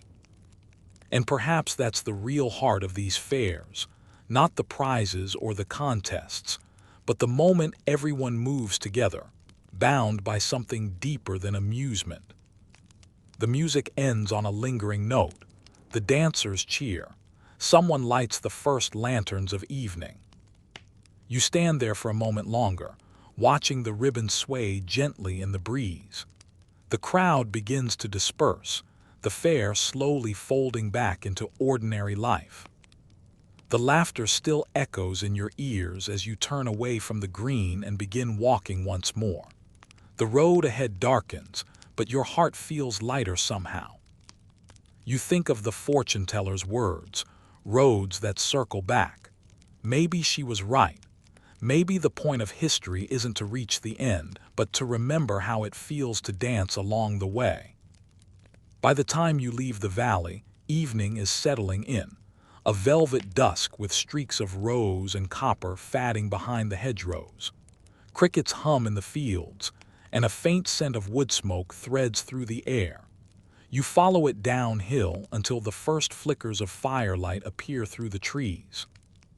You've found your way to another celebration, this one quieter, more intimate, but no less peculiar. The sign at the path's entrance reads, "The Lamplighters' Vigil by invitation of the Parish Society."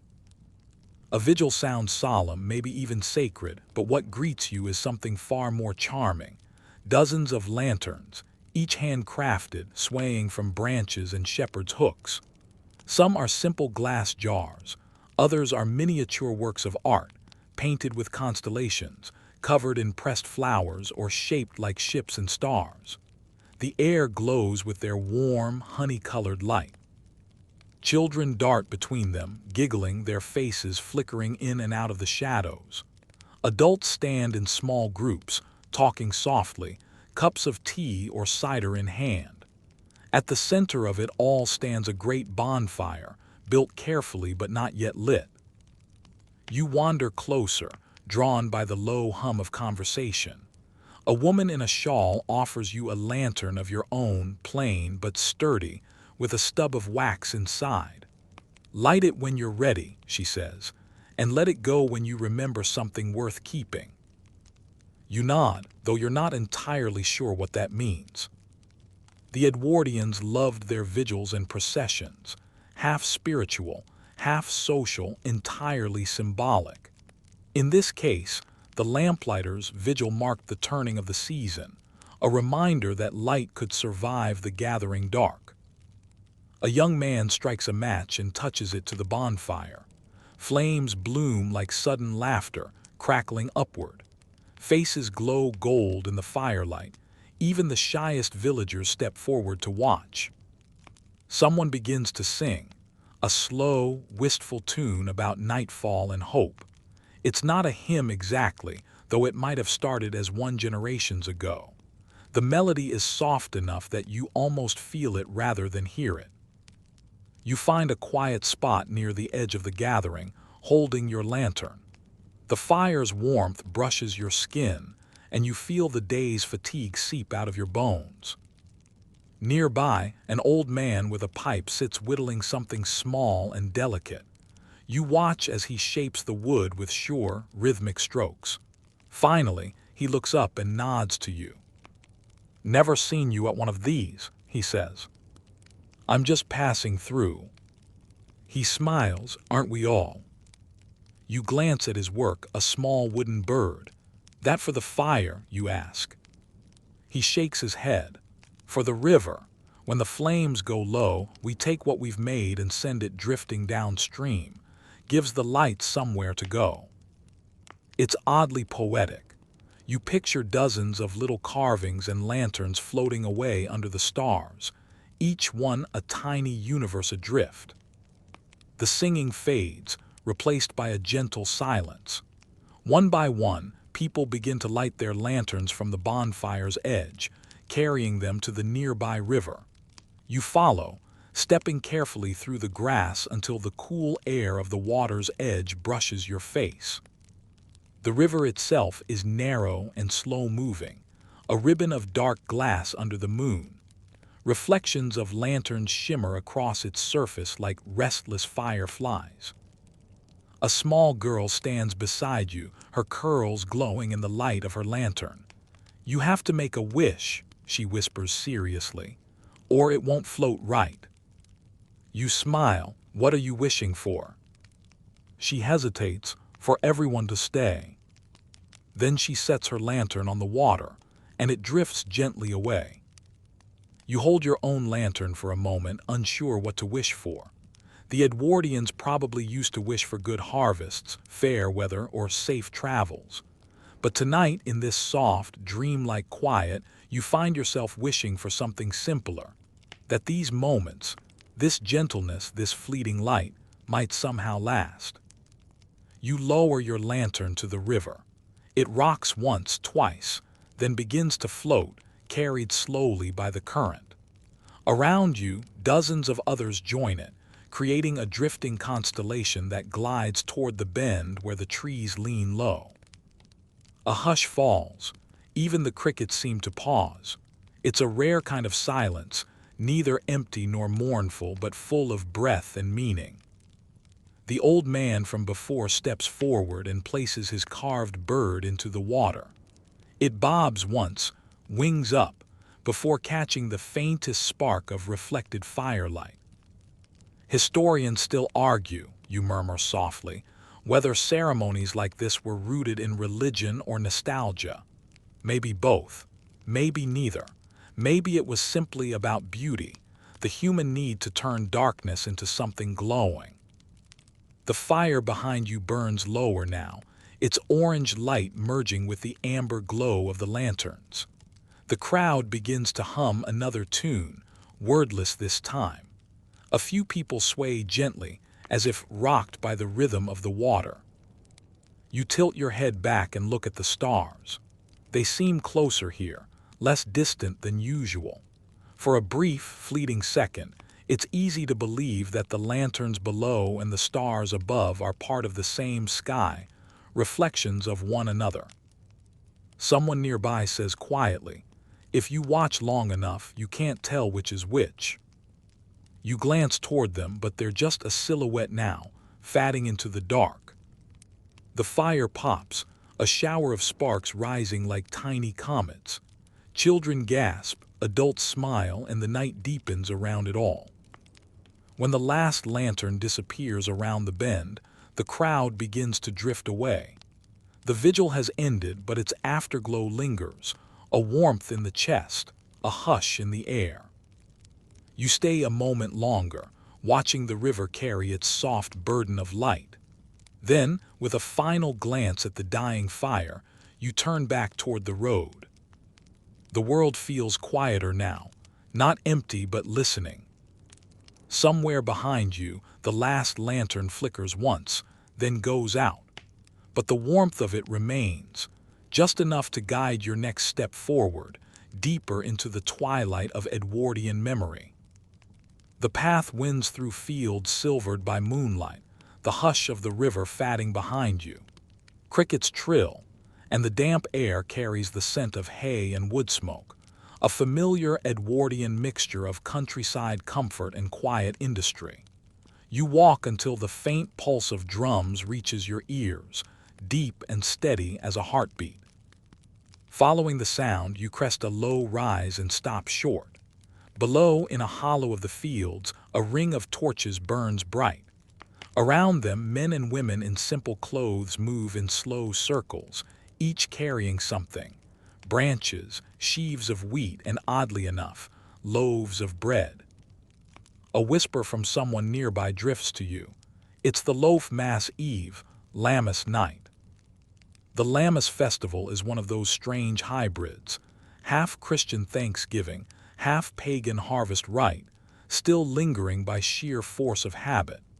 In the Edwardian age, it was already fading, kept alive in pockets of rural Britain where time refused to modernize. You've stumbled into one of those pockets.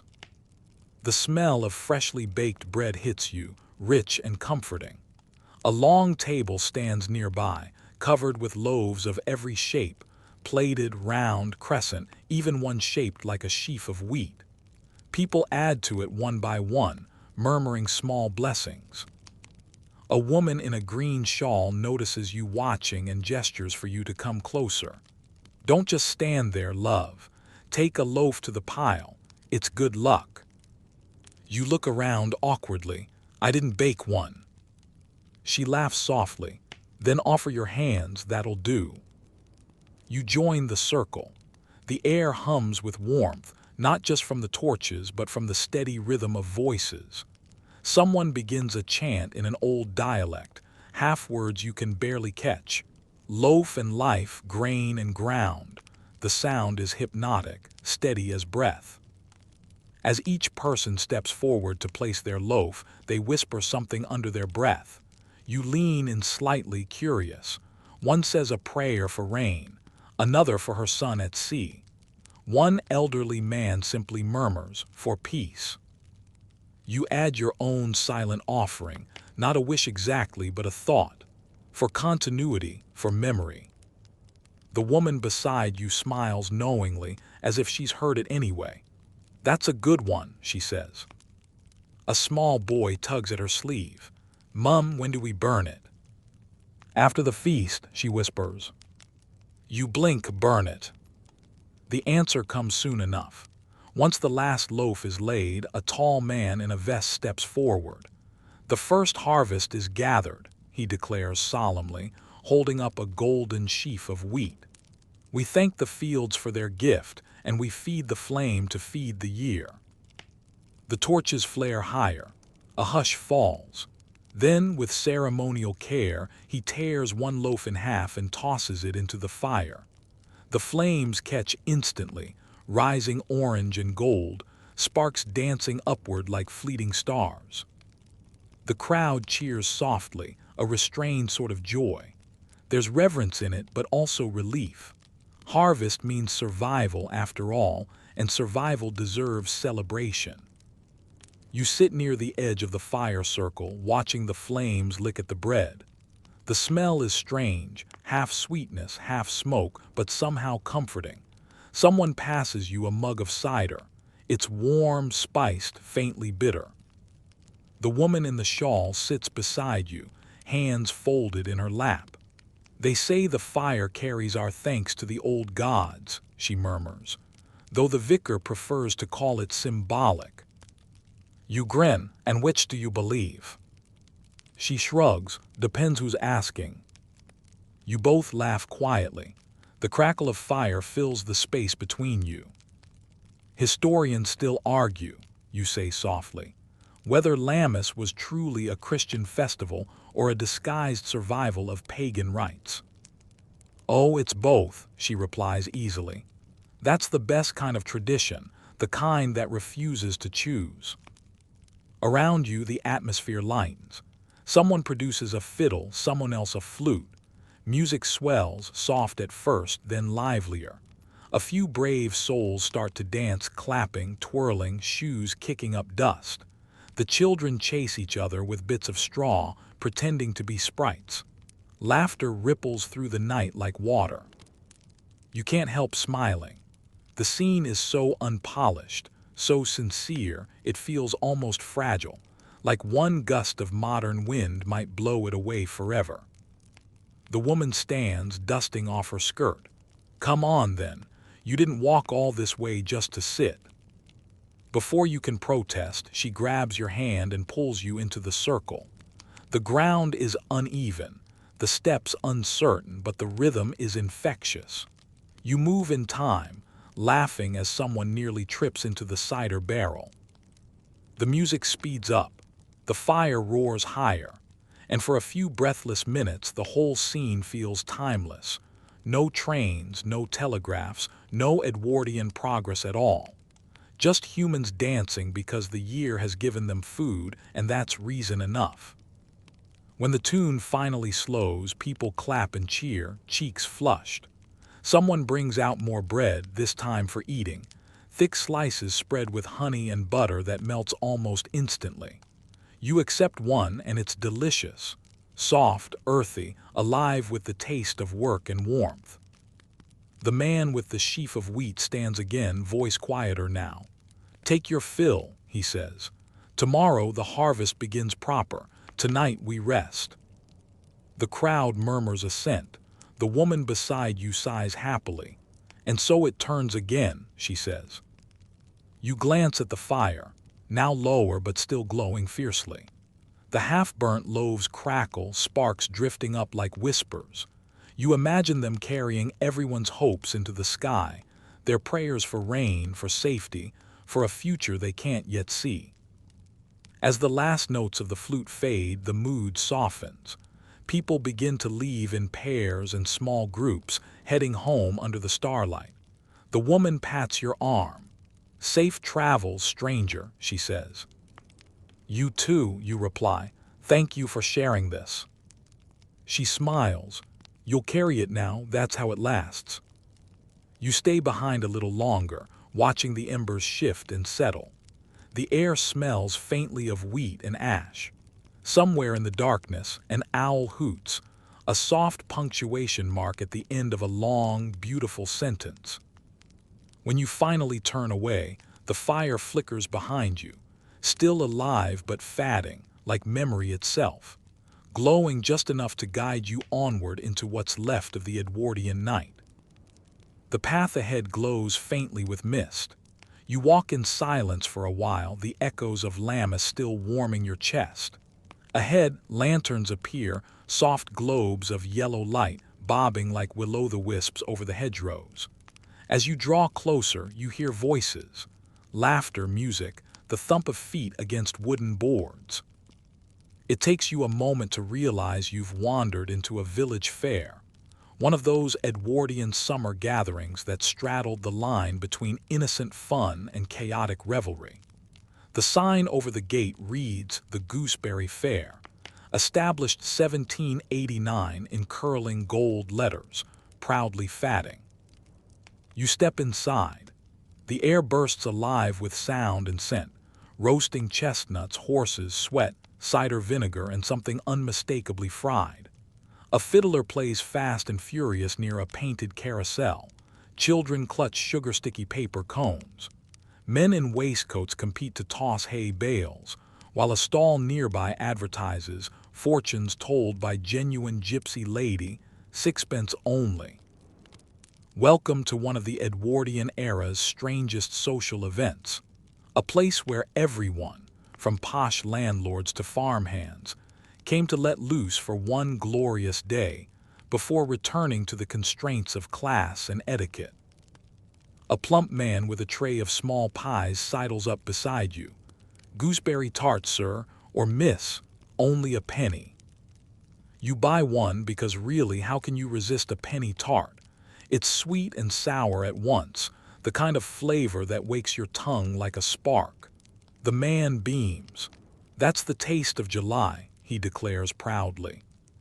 Further down, a group of young women are giggling around a maypole, weaving ribbons in patterns so complex they look like lace.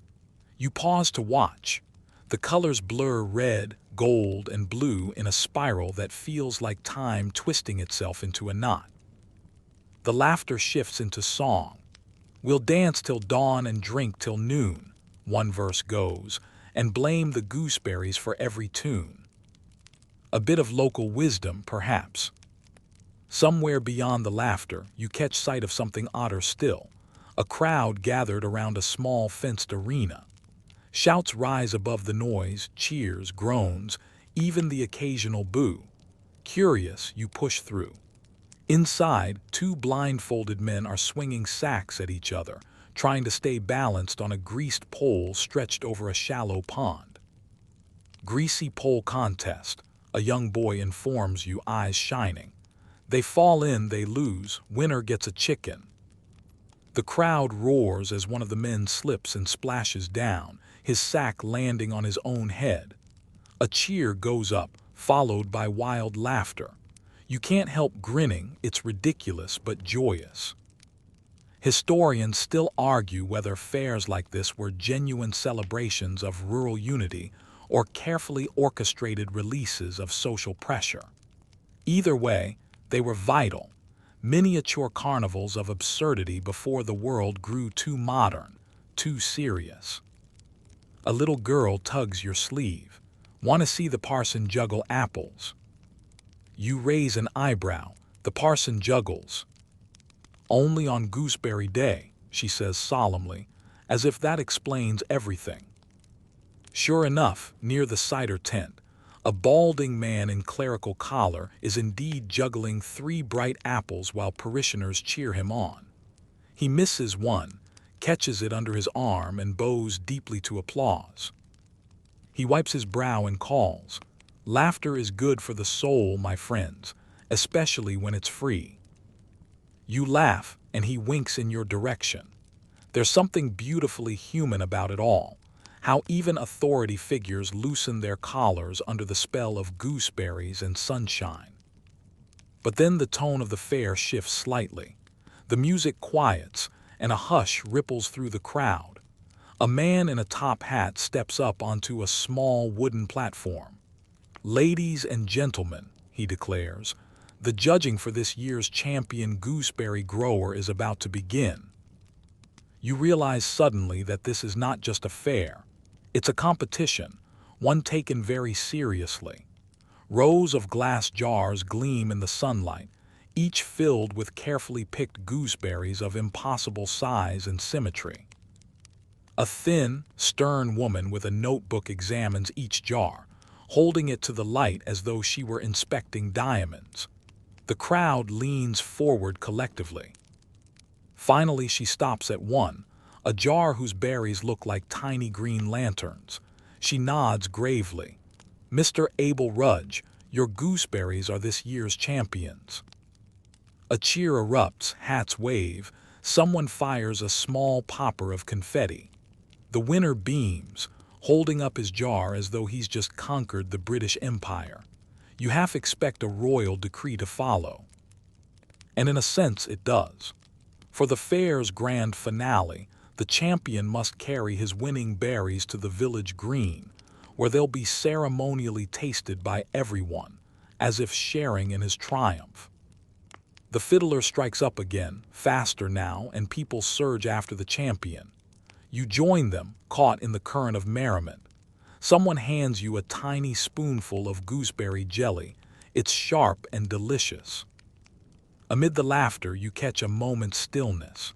The sunlight slants across faces flushed with cider and joy. Old and young, rich and poor, they're all here, all briefly equal under the sway of this silly, splendid ritual.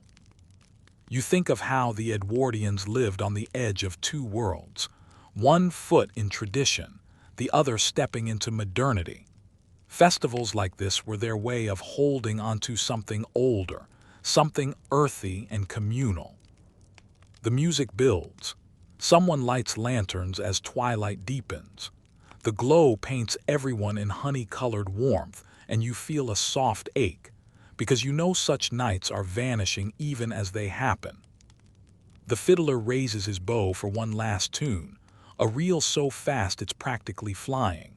People whirl and spin, skirts flaring, boots thudding. The laughter rises again, loud and joyous. And just when it seems the night can't possibly get brighter, fireworks streak into the sky, small, crackling bursts that scatter sparks over the fields.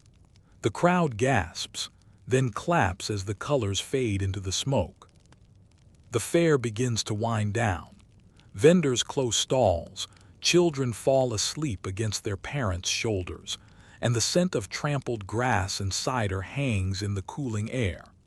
You walk back toward the gate, glancing once more at the flickering lanterns behind you.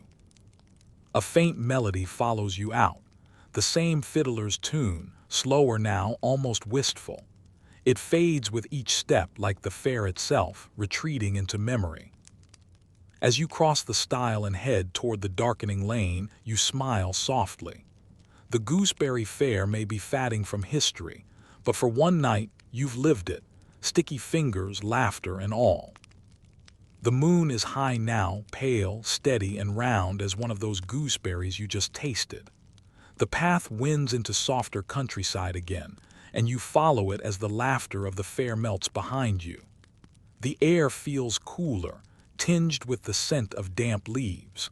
Somewhere ahead, faint music drifts through the fog, slower, sadder, almost a lullaby. You round a bend and find yourself standing before a churchyard. The old stone gate creaks as you push it open, and the faint tune grows clearer. A violin, playing alone, tender and deliberate. Near the church porch, a group of villagers huddles by candlelight, their faces serene. You realize slowly that this isn't a party at all. It's something else entirely, something older, quieter, sacred in a way that even the rowdiest fair could never touch. Someone hands you a small beeswax candle without speaking. The woman holding it nods toward the line of lanterns leading up to the church door. You join them, curiosity tugging at your steps. This, you soon learn, is Soul Night, an Edwardian echo of a medieval custom, half prayer, half vigil. Once a year, usually in early November, villagers gathered to remember the departed, not with sorrow exactly, but with gentle acceptance, as though memory itself was an act of comfort. You glance around. The candles flicker along every headstone, a constellation of small lights in the dark. A faint mist snakes between them so that the flames seem to float on air. Someone whispers a name, then another, letting each word drift up like smoke. It's not morbid, it's peaceful. The way they speak is almost affectionate. A boy passes with a basket of small round cakes, soul cakes, you realize golden brown and marked with a simple cross. He offers you one with a shy smile. "For luck," he says. You bite into it. It tastes of spice and butter with just a hint of nutmeg. "Thank you," you murmur, but he's already moved on, handing them out like blessings. Historians still argue whether Soul Night was truly religious or just a comforting remnant of older ancestor rites. The Edwardians didn't seem to care much either way. They kept it because it felt right, because remembering those who'd gone before made the world feel less lonely. The violin pauses. A clergyman, younger than you'd expect, clears his throat softly. "We light these candles," he says, "not to mourn the dead, but to remind the living that love leaves light behind." It's a simple sentiment, yet the crowd listens as if he's reciting scripture. Maybe he is. You find a place to sit near the edge of the yard. The grass is cool beneath your palms, the candle warm between your fingers. Around you, the flickering lights seem to breathe, each flame bending and straightening in rhythm, as if the earth itself were exhaling. A gentle voice beside you murmurs, "Do you feel it?" You turn to see an elderly woman wrapped in a heavy shawl, her eyes reflecting the firelight. "Feel what?" you ask quietly. "The hush," she says. "It's like the world's remembering itself." And you do feel it. The hum of the air, the soft murmur of names, the faint hiss of candle wax melting. It's all woven together in one patient sound. It's the sound of continuity, of centuries folding softly over one another. The woman smiles faintly. "My grandmother used to say the candles help the souls find their way home. I don't know if that's true, but it's nice to think so." You nod. "Maybe it's more for us than for them." "Maybe it's both," she replies. Somewhere beyond the churchyard, an owl calls. The sound is low and steady, like a benediction. You glance up and see it perched on a branch above, a white blur against the dark sky. The violin starts again, this time with a slow tune that feels both sad and soothing. People begin to hum along. Not words exactly, just sounds, vowel tones that rise and fall like waves. And for a while, time doesn't move. The night stretches endlessly like a held breath. Then slowly, one by one, the candles begin to go out. Not blown, not snuffed, just burning down to nothing, their flames sighing into smoke. People take this as a signal to leave. The clergyman offers a quiet good night. The boy with the cakes collects empty baskets. The woman beside you stands, brushing grass from her shawl. "Well," she says softly, "another year remembered." You rise too, candle stub in hand. "Do you come every year?" "Every year since I was little, and someday someone will light one for me." She smiles as if the thought comforts her. "That's how it goes, love. We all take turns glowing." As she walks away, you stand there for a moment longer, watching the last few candles flicker out. When the final flame vanishes, the darkness doesn't feel heavy. It feels gentle, almost protective. You step out of the gate and onto the road once more. The night has grown deeper, stars scattered thickly above. The mist has lifted, revealing a sky so vast it seems to hum. You walk without hurrying now. The festivals, the fairs, the oddities, all of it swirls in your memory like fragments of a dream. Each custom strange in its own way, yet bound by one simple thread: the need to belong to the season, to the earth, to one another. The Edwardians may have vanished into history's rearview mirror, but their festivals live on quietly, in the way we still gather, still share food, still mark time with laughter and light. The road ahead fades into silver shadow. You take a deep breath, the cool air brushing your lungs, and for a moment you can almost feel the heartbeat of the old world beneath your feet, steady, slow, eternal. It's a good night to sleep through time. And now, as the music fades and the night folds in around you, let your breath slow. The candlelight lingers behind your eyelids, a soft golden trace. You've walked through fields and fairs, past torches and harvest fires, under the moon of a world that once was, and in some small way still is. The Edwardians left behind their customs like footprints in dust, strange, lovely, half forgotten. And as you drift toward sleep, those footprints blur, becoming something quieter. A rhythm, a whisper, the kind of memory you can feel rather than see.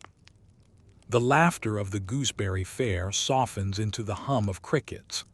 The glow of the Lammas fire becomes the pulse of your own heartbeat. Everything settles into stillness, into peace. Breathe in. The air smells faintly of bread and smoke and candle wax. Breathe out. The noise of the modern world recedes, replaced by the gentle sigh of time itself. Tonight, you've wandered through history not to learn, but to rest, to see that even the strangest human customs were just small ways of saying, "We were here."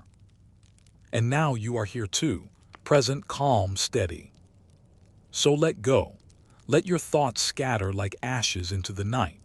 Let your eyes grow heavy and your breathing slow. Somewhere beyond the horizon, the torches of the past flicker quietly, and they'll still be burning when you wake. Sweet dreams.